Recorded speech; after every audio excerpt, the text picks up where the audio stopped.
البته نظر ما منفی است و اونی که بینای حزب رو تخریب کردند زمینه حقوقی و قانونی نداشت و اونها پیش از آن میخواستند که پیش راهی برگزاری جشن وحدت در ولایت سوخت بگیرند و اگرچه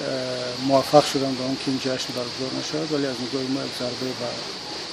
روند وحدت ملی زده شد، چون اثبات کردند که برای بعضی مسئولین وحدت ملی جز یک شعار و جشن خشک خالی چیز دیگری نیست. اون محتوا ندارد و ارزش برایشان ندارد و طرف دیگری صلح را در عرفه جشن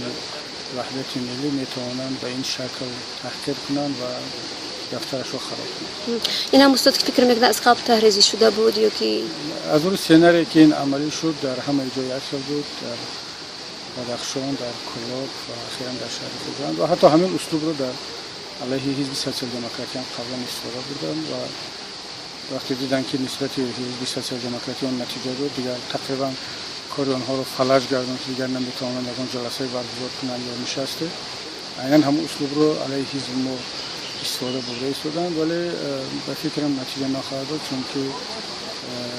استواری و اراده اعضایان ما نشان داد که آنها در همه جا و در همه حالت میتوانند طبق قانون فعالیت خود پیش برند. استاد تصمیم شما چی هست در رابطه با قرارگاهی که در سعود است و عمان حتما مراجعه خواهیم کرد به مقامات سعودی، به پروکراتور و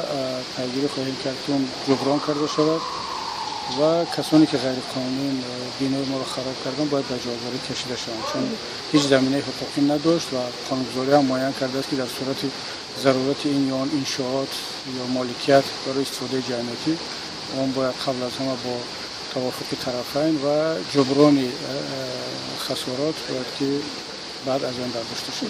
استاد شما وقتی سفرم انتظار داشتید که همین گونه حمله با صورت خواهد گرفت در نسبت شما؟ راست گپ نه، در خوجان این انتظاری رو نداشتم، چون همیشه فکر میکردم که به هر صورت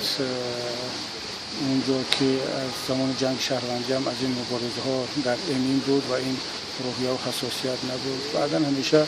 مردم قسمت شمالی ما معروف به فرهنگ و رفتارهای خاص خود بودند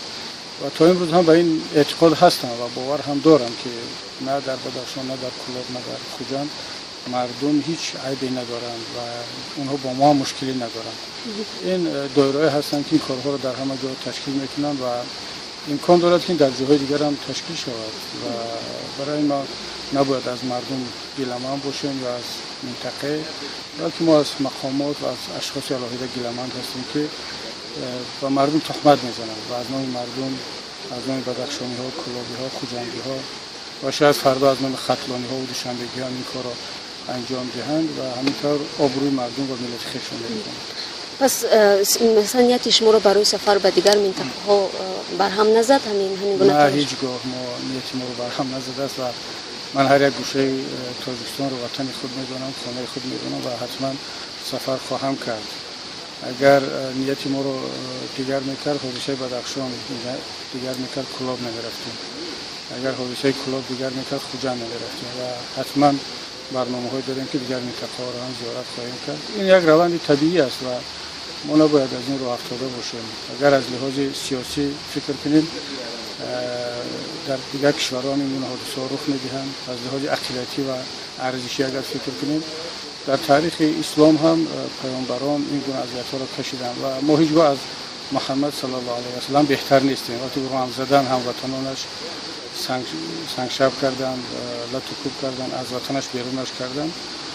که بهترین انسان ها بود. وقتی که بهترین انسان ها را از وطنش بیرون کردن زدن، ما کی هستیم که نسبت این کارها نشود؟ برای این طبیعت راه هست و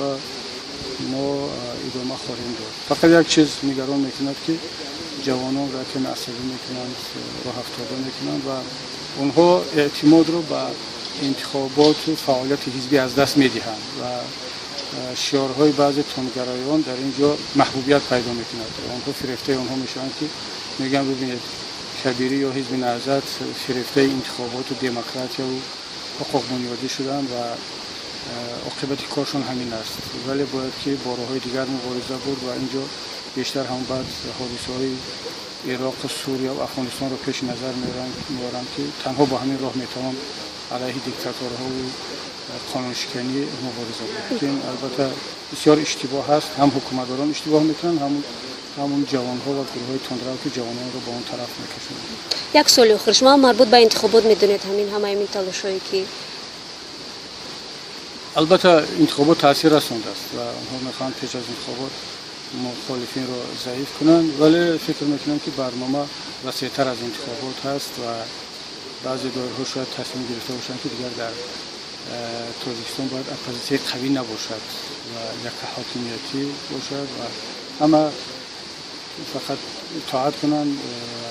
تصدیق کنن هر چی که از بالا گفته میشه و فکرم به همین طرف رفته ایستادن. اگر در جای ما حزب دیگر هم قوی تر می بود، مثلا حزب سوسیال دموکرات یا حزب دموکرات، هر حزب دیگری قوی هم میشد، عیناً همین فشارها بالاشون میامد. تشکر.